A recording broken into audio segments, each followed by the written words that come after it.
इथे आम्ही निघालो होतो बाहेर कुठेतरी जाण्यासाठी आणि जाता जाता बघा इथे जसं लग्नामध्ये मेन डोअरला कसं हे असतं स्प्रिंकल्स लावलेले असतं किंवा ते लोक घेऊन उडवतात, तसं हे काहीतरी होतं. तर काय होतं तर ते गवतावरती स्प्रिंकल्स उडतात, पण ते कसे असतं आणि त्याचा स्मेल काय असतो ते काय मी तुम्हाला सांगणार नाही. लवकरच गुढीपाडवा आहे आणि 2 दिवस अगोदर मी मेहंदी काढली होती छान अशी. आमच्या सगळ्यांचं ठरलेलं की आम्ही सगळेजण सेम मेहंदी काढणार. सकाळी भाजी करायची, तर आदल्या दिवशी मटकी जी होती ती छान भिजत घातलेली होती आणि त्याला छान असे मोड आलेले होते. ती जो मोड येण्याचा डब्बा असतो त्याच्यामध्ये.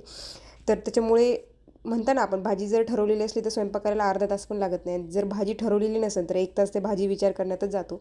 त्या दिवशी आम्ही वॉलमार्टला गेलो होतो, तर जे गोष्टी घ्यायच्या नव्हत्या त्यातली ही एक गोष्ट होती जी आम्हाला क्लिअरन्समध्ये भेटली आणि अनाराने काही सोडली नाही, तर शेवटी आणावीच लागली. त्यानंतर दुपारी थोडंसं पनीर उरलेलं होतं आणि काल बड्डेला गेलो होतो तिथून ब्रेड आणलेले घरी एक्स्ट्राचे. तर त्याचं काहीतरी बनवावं म्हणून आता ह्या रेसिपीचं नाव मला खरंच काय माहीत नाही, पण मी इथे बटर जे असतं त्याला गार्लिकमध्ये टाकून गार्लिक बटर तयार केलं आणि जे पनीर होतं त्या पनीरमध्ये भाजलेलं चण्याचं पीठ टाकून आणि काही मसाले वगैरे टाकून त्याला छान असं परतून घेतलं होतं. त्याच्यामध्ये शिमला मिरची वगैरे टाकली.